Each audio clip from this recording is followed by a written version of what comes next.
Kia ora koutou. Hello, everyone. Welcome to episode 50 of Only a Podcast, the half century. Hello, Captain.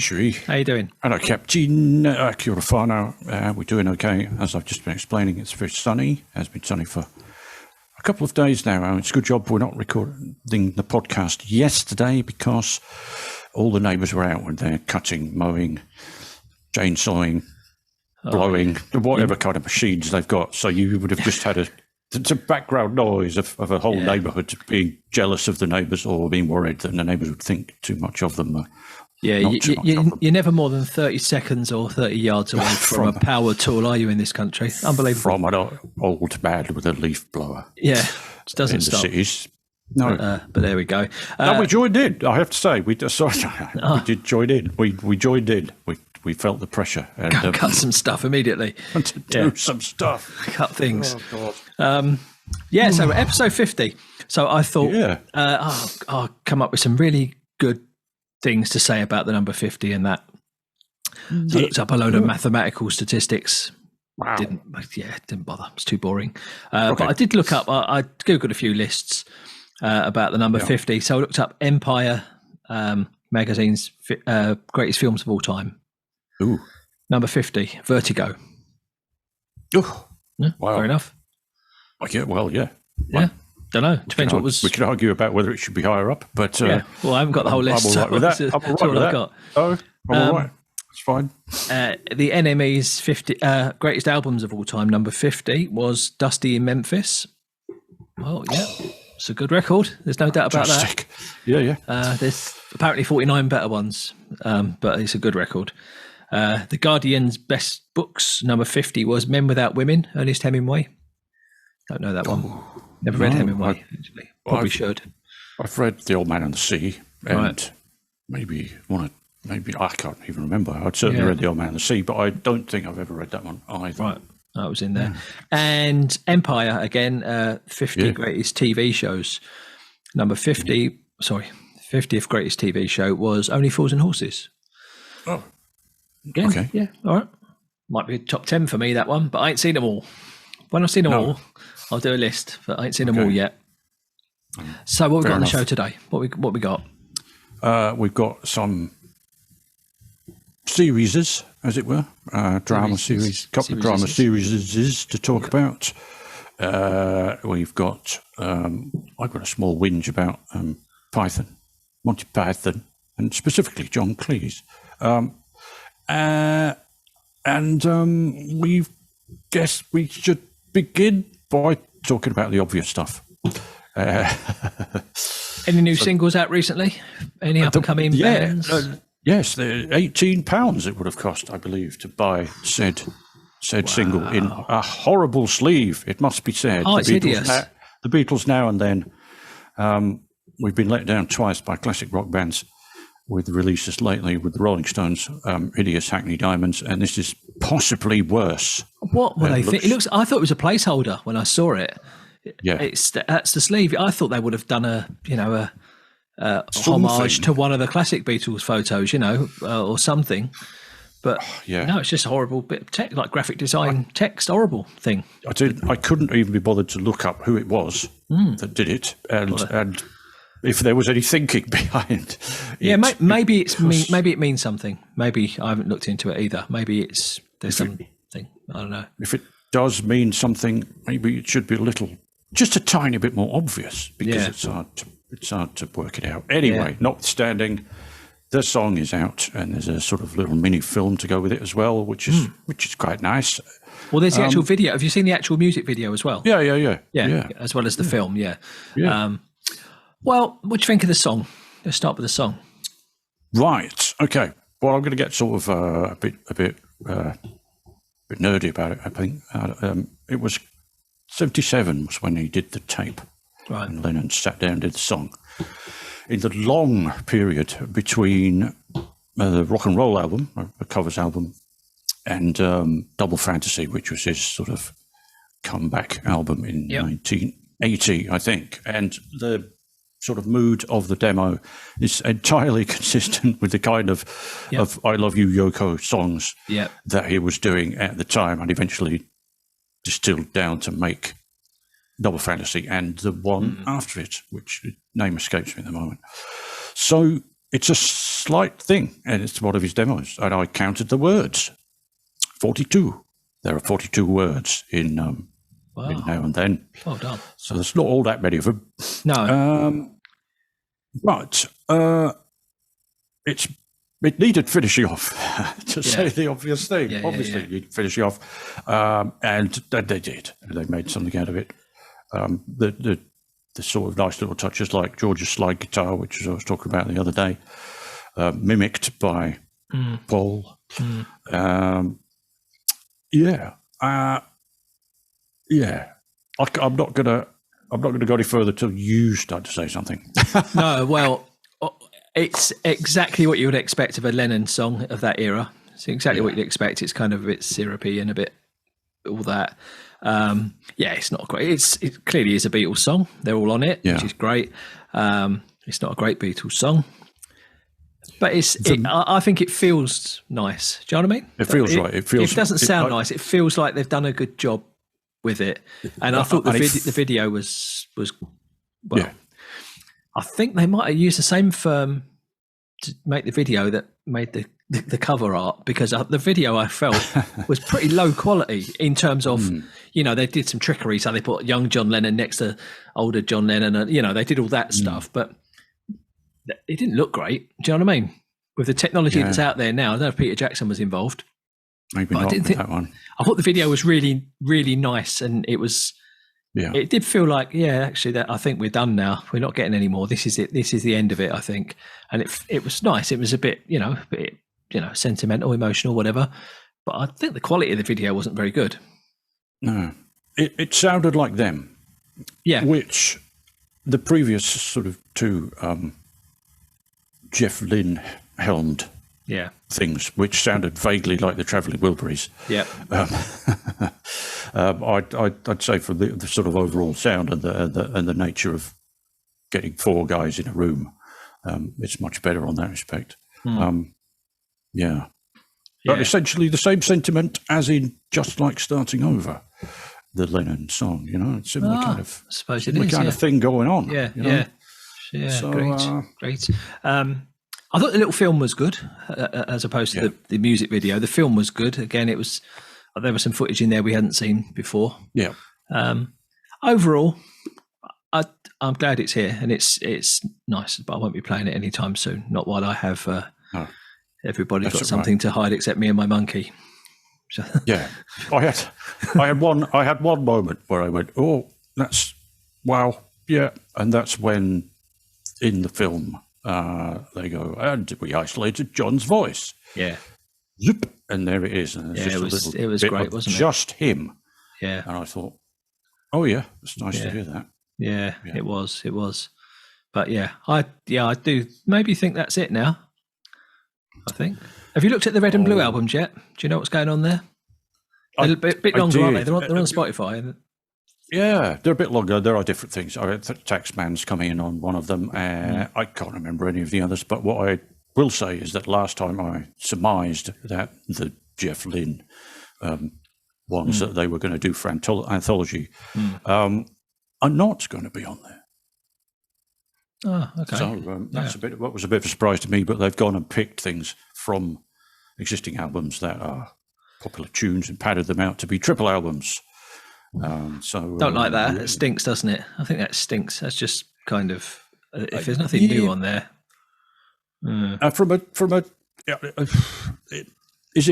all the grooves packed as tightly as the double album version? It may be a sonic thing. You get better sound if you can put bigger grooves in it and that kind of thing. Yeah. Or it may just be let's sell them for more money. And I think they're $140 here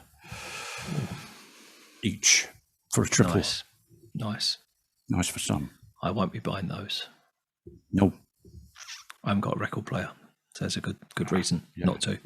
But I still won't. Anyway, so that's the Beatles thing. Maybe I'll before the next episode I'll do a little bit more of a deep dive into those Red and Blue albums. They're on Spotify, but they're on pre-release or something. So I think that means they're there, but you can't play them.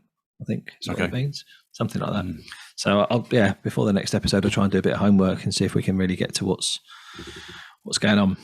What's new? Yeah. Okay. In other news, so I'll start. So I finished off the David Beckham documentary that I'd been watching. Yeah. That's good. You learnt a lot about David Beckham, which is what you want from a David Beckham documentary, I suppose. Yes. Yeah. You know, you hear all the stories of Alex Ferguson kicking the boot and it cutting him on the eye, and him getting fired by Capello, and all that stuff. All the stories, you hear the truth. Well, you assume it's the truth, but you hear his side of all those stories, and it takes you right up to the present day. And he's just living a very quiet life now. He's in the countryside. He keeps bees, and he just he's just chilling out and having a nice time. So it was all right. It was worth a watch, I reckon.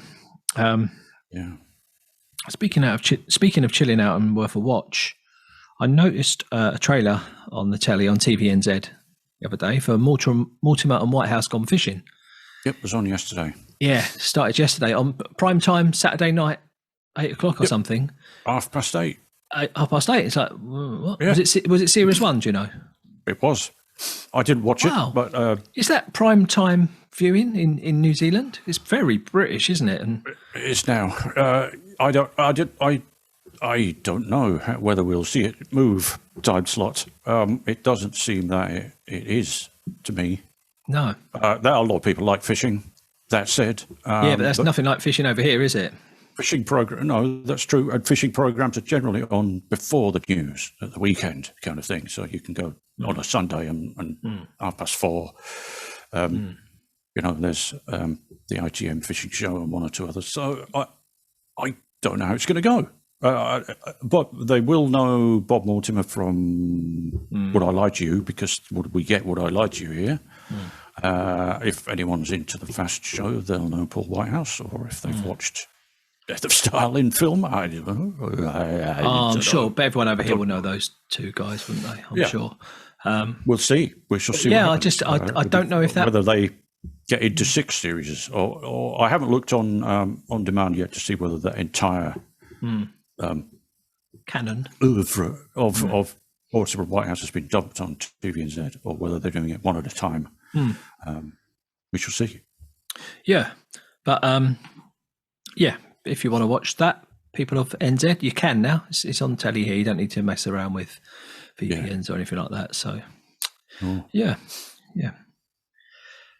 What else you got? Good.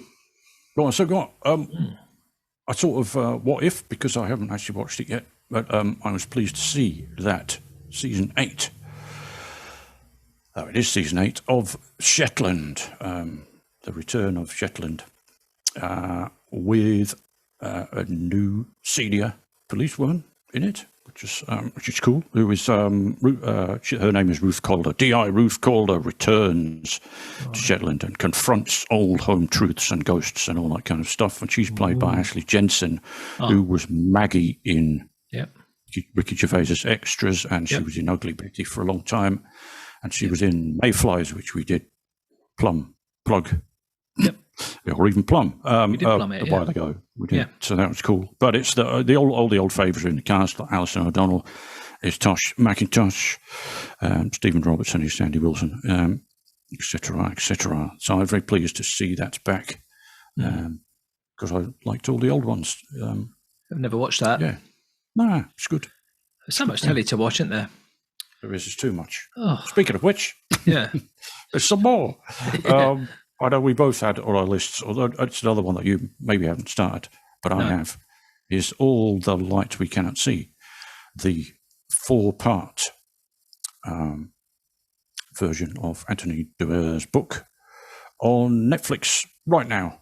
Came out this week, and we instantly jumped on and watched the first 2 episodes, which are really good. There's in the role of Marie-Laure, who's called, I'll have to read it, Aria Mia Loberti, and it's her first role, and she's pretty amazing. Mark Ruffalo and Hugh Laurie are the heavyweights in it, as her father and her uncle, respectively. And it's the story of a blind French girl in Saint-Malo during the war. And I'm not going to explain too much about it, but she broadcasts in the evenings to the people who can hear her all throughout northern France. And those people also include a young German soldier called Werner, who is quite entranced by her broadcasts. Will they meet? What will happen? Yeah. As the bombs fall and the Americans get closer to liberating them. You've read the book, and I've read the book too. I read the book about a year ago, sometime last year. I thought the book was outstanding. It's Pulitzer Prize winner, wasn't it? The book. Yeah. I thought it was absolutely brilliant, and I didn't know they were making a movie or TV show. That just popped up this week. I saw that was coming. So yeah, looking forward to watching that. The wife's read the book as well, so we'll watch that. Interested. Yeah, you'd be interested to hear what you think. And me having watched it, say if you have read the book like you are watching it, and folks should watch it too. The other way round, if people just find it on Netflix, read it and enjoy it, then go and get the book and see what you think. And I will say, it got a bit of hammer on Rotten Tomatoes. People didn't like it.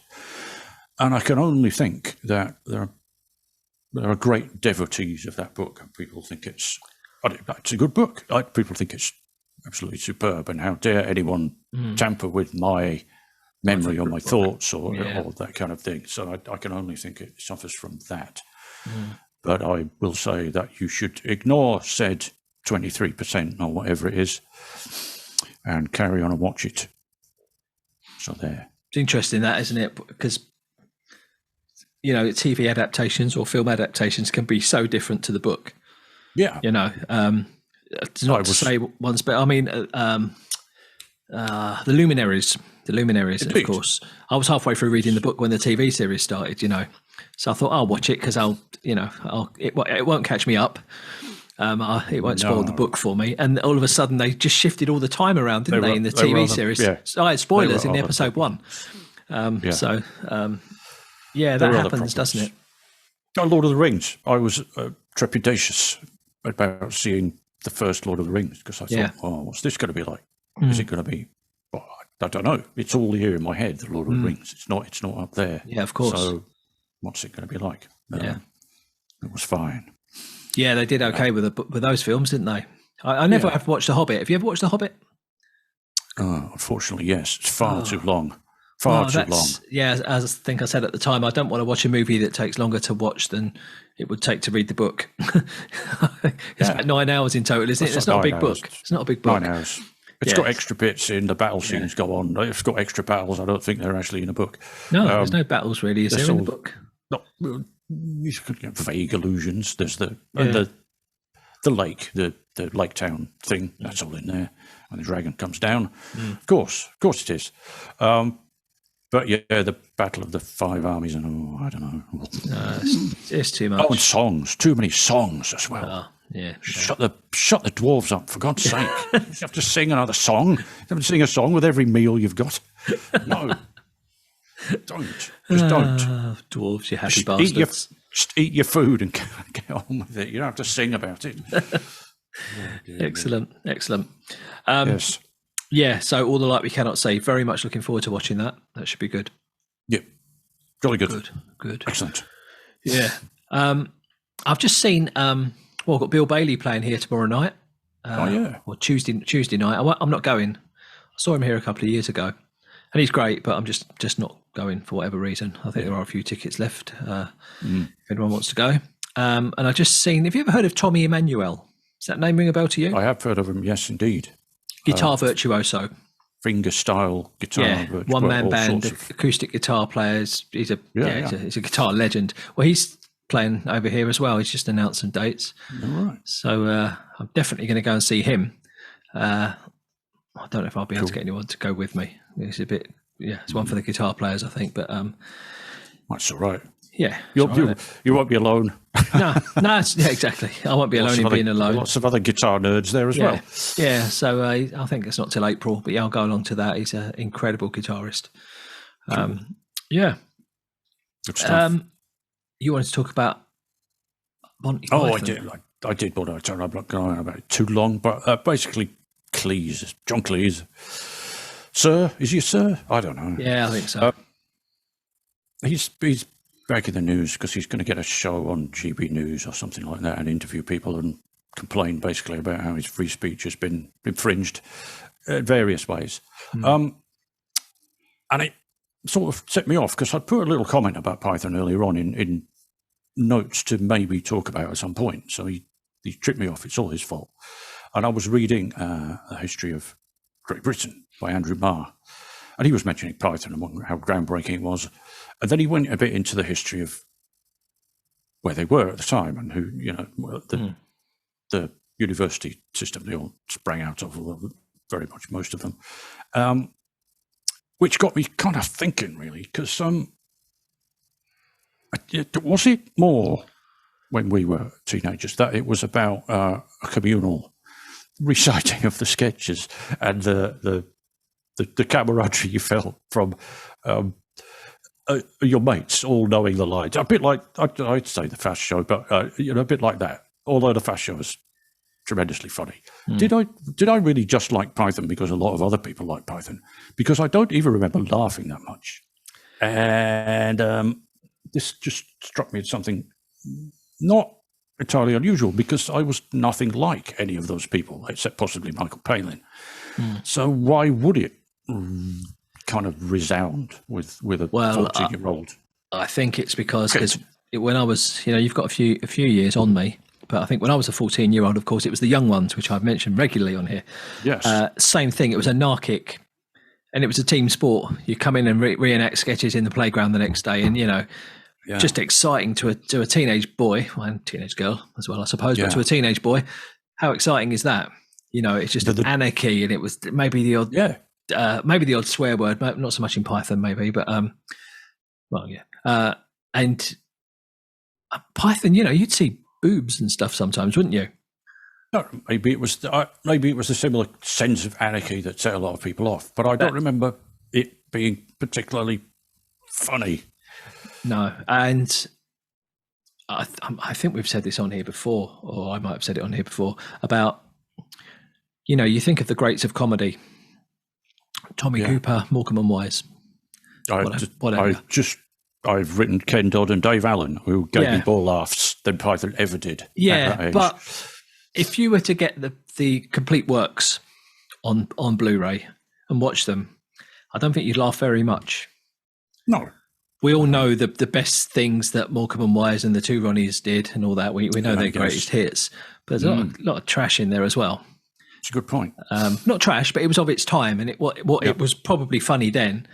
But something like Python, I think, is such an acquired taste. It's avant-garde, isn't it? It's like freeform jazz or something. It's like you don't even need to like it. You dig it, right?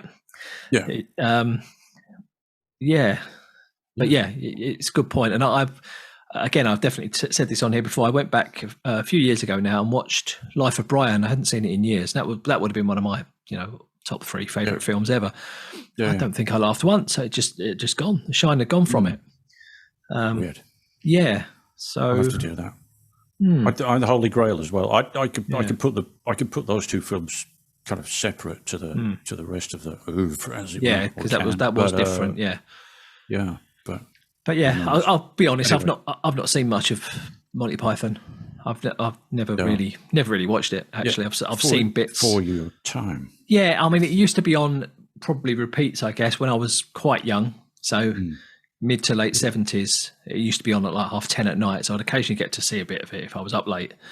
But it was just what the hell was this? But I was too young to have stand a chance of understanding it. But it's a good point. Anyway, I should confidently say that I won't be tuning into John Cleese's current output. He's become one of those fellows, hasn't he? One of those, a bit. Yeah. Yes. There's a lot of them about these days, more and more. Such a snowflake. Something like that. What else have you got? I've got nothing else on my list. That'd be kind of it then. I can go back to last week's list because I had so much on last week's list that I didn't cover it. There's a young man. He's an internet sensation, I think. He's on Instagram and TikTok probably, but Instagram. Francis Bourgeois. Have you ever heard of him? You know what I'm talking about. Yeah. I occasionally get presented with his Instagram. That's probably because I've been liking it. It's probably you've been liking it, so filtering through like to you. So he's a young. Again, I may not have discovered anyone here. Maybe that everyone in the world knows who he is, but he's a young, in his 20s, early 20s, probably, quite posh, quite nerdy, geeky, English young man. But he's a train spotter. Yeah, and he takes you on his train spotting adventures, and he loves it. He's so passionate about train spotting. He just loves Even it. The sound of an engine could just set him off into glee. And it's glee. It's really great. It's beautiful. It's beautiful. Different times. Yeah. But I got a feeling he's playing a bit of an act, and I think he's quite a cool dude, actually. What did you? He got Alicia Lehman to come on a show. He did. Footballer. He did. Well, yeah. I mean, come on. Yeah. Yeah. And she's not into trains, surely. I don't think so. But yeah, he did. You're right. And he was working it. I think he knows what he's doing. Yeah. Yeah. But yeah, good lad. Francis Bourgeois. We'll put a link to some of his to his Instagram channel. Yeah. He's not just a steam either. It's like big diesel electric things. Oh yeah. He loves them all, trains, all kinds of trains. It's great. Yeah. I really want a train set. One day I'll have a train set. Really want a train set. Yeah. But not just yet. All right, I'm done. We're kind episode 50. So thank you to everyone that's listened and watched and interacted and all that. Yes, indeed. We've done 50 episodes over just over 2 years, which isn't bad going. We've had few thousand, shall we say, listens and views. Yep. Good few thousands. That's all right. That's all right for what we are and what we do. Best 50th birthday present you could give us would be a like, a share, subscribe, do all those things for us. It really would help us. That'd be great. Get a bit of traction. One more person into the world of only a podcast, and we really like that. Then we'll have 8 followers. 8 regular followers. No, it's not quite that bad, but yeah, if you could do that for us, it would be great. And thank you for listening. Which I think for the 50th time, you should say goodbye, Captain. Goodbye, Captain. See you later, folks. See you next time.